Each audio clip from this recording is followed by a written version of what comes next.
Assalamualaikum warahmatullahi wabarakatuh. Apa kabar para adik-adik mahasiswa di seluruh Indonesia? Bagaimana kabar kalian? Masih terus semangat ya dalam upaya untuk menggapai masa depan yang lebih baik. Bagi sebagian mahasiswa, sebagian kampus sudah mulai libur semester ganjil. Nanti akan menghadapi semester genap. Bagaimana nih IP semester yang diperoleh gimana nih? Sudah sesuai dengan yang diinginkan? Atau masih kurang? Atau malah di bawah standar ya?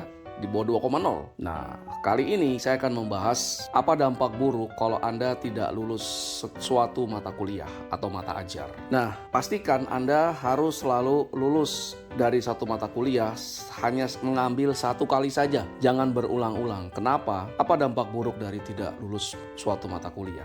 Yang pertama, masa studi Anda mungkin menjadi lebih panjang. Katakanlah untuk S1 bisa diselesaikan dalam waktu 4 tahun atau 8 semester. Karena Anda sering mengulang mata kuliah, maka mungkin Anda masa studinya nggak jadi 4 tahun atau 8 semester. Mungkin jadi 10 semester, mungkin jadi 12 semester. Nah, semakin lama masa studi Anda, ini berakibat buruk pada dampak berikutnya, yaitu apa? Dampak bagi keuangan Anda. Biasanya mahasiswa di Indonesia mengandalkan dua sumber keuangan untuk perkuliahan. Yang pertama adalah berasal dari orang tua dan yang kedua berasal dari beasiswa. Nah, saya mau lihat dulu dari sumber keuangan yang pertama dari orang tua. Kalau Anda tidak lulus mata kuliah, masa kuliah Anda lebih dari 4 tahun, lebih dari 8 semester, maka semakin banyak uang yang harus dikeluarkan oleh orang tua Anda untuk membiayai perkuliahan Anda. Apa saja biayanya? Semakin lama Anda kuliah, maka biaya SPP ya atau iuran sumbangan apalah itu pendidikan itu menjadi lebih mahal. Satu. Kedua, untuk biaya misalnya akomodasi kalau Anda kos dekat kampus.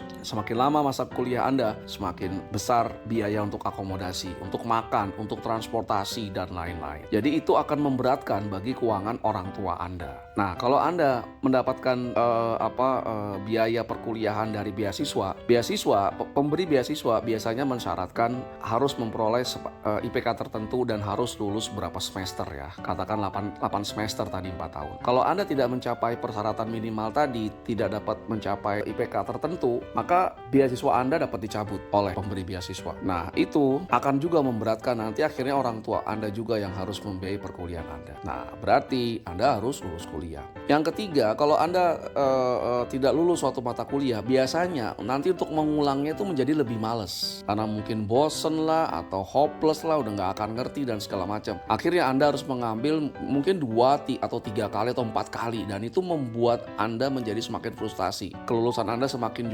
lama. Nah, yang berikutnya nanti ketika Anda lulusnya di luar masa studi yang normal gitu ya. Jadi ketika Anda mau melamar pekerjaan, Anda ternyata kuliahnya lama gitu. Itu akan ditanya kenapa kuliahnya lama gitu loh. Nah, hal-hal seperti itu sangat merugikan bagi mahasiswa. Nah, apa yang Anda harus lakukan agar tidak terjadi hal-hal buruk seperti itu? Yang pertama, Anda harus punya strateginya. Anda harus punya target tertentunya. Apa target Anda? Tadi katakan target Anda adalah pertama Anda harus lulus 8 semester. Itu targetnya. Kemudian lulus dengan IPK yang baik, katakanlah di atas 3,3.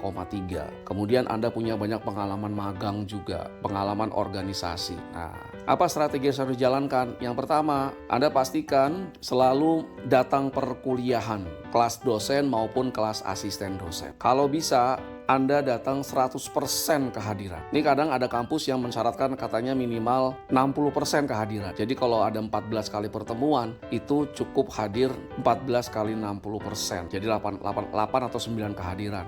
Kemudian 5 kehadirannya dia nggak masuk. Dan diambil tuh jatah nggak masuknya tuh 5 hari, diambil meskipun dia nggak sakit. Kalau ditanya kenapa kamu ambil seperti itu, jawabannya pasti selalu kan ada jatahnya Pak. Nah, hilangkan kebiasaan buruk seperti itu. Datang ke kelas dosen dan kelas asisten dosen sebisa mungkin 100%. Sebelum datang, Anda sudah belajar dulu di rumah. Makanya Anda harus punya buku. Dan buku yang baik lah, buku yang original. Buku yang asli, bukan bajakan. Katakanlah misalnya nih, mahasiswa akuntansi, pengantar akuntansi 1. Besok misalnya, dosen akan menjelaskan tentang materi akuntansi untuk aset tetap. Nah, Anda buka deh buku pengantar akuntansi satunya. Anda pelajari dulu tentang materi akuntansi untuk aset tetap. Cari itu bab berapa. Pelajari kalau bisa ya, zaman saya dulu kuliah, distabiloin tuh mana yang perlu, mana yang Anda nggak begitu ngerti, Anda tandai, Anda kasih catatan, Anda kasih notes. Nah, besok ketika perkuliahan, Anda perhatikan dengan seksama apa yang diajarkan oleh dosen. Kalau Anda tidak mengerti, silakan bertanya, jangan malu bertanya. Nah, kalau ada konsep tadi belum dijelaskan oleh dosen yang Anda tidak mengerti, silakan tanya. Itu hak Anda sebagai mahasiswa untuk menanyakan kejelasan ke dosen,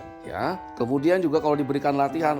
Kalau ada mata perkuliahan yang banyak latihan hitung-hitungan, Anda harus latihan. Lakukan itu dengan sebaik mungkin. Kemudian Anda pulang, Anda ulangi lagi. Sekarang sumber pembelajaran banyak. Anda bisa ke channel YouTube segala macam. Cuma hati-hati karena sumber pembelajaran banyak, tapi banyak juga sumber pembelajaran yang banyak itu sebetulnya tidak benar. Nah, Anda harus berhati-hati. Jadi Anda harus punya referensi, punya buku ajar yang direkomendasikan di dalam silabus. Ada buku utama, ada buku penunjang. Nah, ya.